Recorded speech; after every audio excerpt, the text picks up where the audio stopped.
Porque, negócio de melhoria, de crescimento, enfim, muita coisa. porque lógico que no início é muito mais difícil, você não tem tanta gente, né? Mas você tem que, se você quiser crescer, você tem que planejar o seu crescimento e tem que entender que você precisa planejar que tenha tempo livre para estudar o mercado, estudar, né, o mercado quando a gente fala é concorrência, teus clientes, fatores que impactam sobre o teu mercado, são como fornecedores, como governo, né, e tudo isso.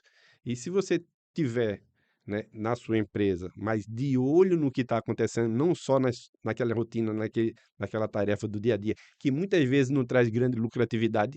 Você está preso numa rotina, né? Você até contou uma história, né, antes da gravação interessante. Um empresário de um setor, né, sofisticado, uma empresa muito bem sucedida, fazendo grandes negócios, né, em nível municipais e estaduais, mas estava preso, perdendo tempo, eh, pagando boletos, né, gastando tempo com uma função operacional onde já tinha uma funcionária daquela responsabilidade, né? Isso, ela estava sendo paga para assistir e trabalhar. Maravilhoso, sonho de todo funcionário, né? É. Ou não, né? Funcionário com cabeça É limitada, né? verdade, isso. Então, assim, então é saber disso, a necessidade de se atualizar do que o mercado está conversando, né?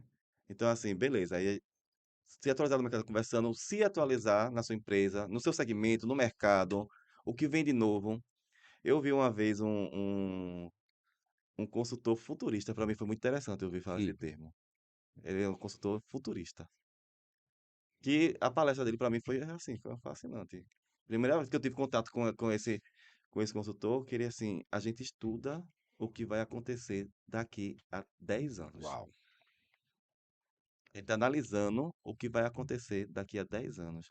E um dos pontos que estão estudando daqui a 10 anos, como é que vai ser cobrado o imposto de renda da inteligência artificial. Como é que vai ser tributado. Hum. Você vê como a galera está lá na frente. Porque a inteligência artificial, elas são personas, elas são pessoas existentes. Não tem a tributação da pessoa física, pessoa jurídica e da pessoa digital. Ela não está gerando valor, É. ela não está. Enfim, para você ver como é a análise dessa galera que está lá Sim, no Vale do Silício. sim, sim. E outra coisa que ele disse assim: o ideal do empresário é difícil, mas é que ele pare de correr atrás e corra na frente. Ele não esteja no rabo da onda, ele esteja na cabeça da onda, ele esteja olhando para trás, no retrovisor. Ele vai correr, ele vai cansar. Ele vai ficar muito cansado nessa carreira até passar a onda. Uhum. Mas ele tem que parar de correr atrás. Ele tem que correr na frente, ele tem que estar na previsão do que vai acontecer, não se adaptando do que está acontecendo. Ele tem que estudar o que vai acontecer e correr para frente, se antecipar para as mudanças. Se ele assim, a maioria dos empresários que já estavam trabalhando no marketing digital, eles não sofreram tanto com a pandemia. Eles já estavam preparados para atender o cliente digitalmente. Então eles estavam já na frente. E aquele empresário que estava, depois eu vejo isso, depois eu.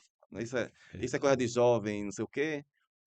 Se conseguiu ainda trancos e barrancos, massa. Se não conseguiu, morreu. Eu tinha acabado de estabelecer, né, que ia fazer esse investimento, já tinha começado a fazer o investimento, foi quando, fala assim, no dia que a gente ia começar uma grande virada, uma campanha, aí minha filha nasceu, eu falei assim, segura 2 dias, mas na outra semana começou a fechar as coisas, né? E eu fiquei preocupado, e agora? Vou ficar fazendo esse investimento, logo nesse momento a gente não sabe nem se vai sobreviver ou não, mas fiquei 2 semanas só de crise, falei assim, ó, já começou, vamos tocar, não vamos parar não. E qual o resultado? A gente vendeu o que a gente não estava vendendo em 5 anos. A gente vendeu muito mais na pandemia, porque a gente aproveitou a crista da onda Pois é. do que antes, quando estava num período comum. Então, assim, você tem que se dedicar mesmo ao tempo de pelo menos uma noite na semana. Porque o empresário, ele vai trabalhar, é o mais que trabalha. Ele é o primeiro que começa a trabalhar e o último que para, É. né? Então a gente sabe que a consciência, a realidade dos empresários é isso. É separar eh, uma noite, uma tarde, uma manhã, para ele tentar identificar como é que está seu mercado, o que está se discutindo, né? Assim, pode ser a maior, assim, que viagem essa, que esse cara está falando. Mas isso vai acontecer daqui a Estar em 10 anos. reuniões, participar de conferências, estar antenado, ler alguma coisa, né? Participar de algumas Uma lives. coisa, Arthur, que eu indico muito para empresário é rede Hum. de apoio empresarial. O que é rede de apoio empresarial? Ah, porque eles reclamam, ah, sou muito solitário. Empresário é muito solitário, não tem com quem falar as dores, conversar, não sei o quê. Grupo de empresários. E pode ser do seu segmento, concorrente não é inimigo.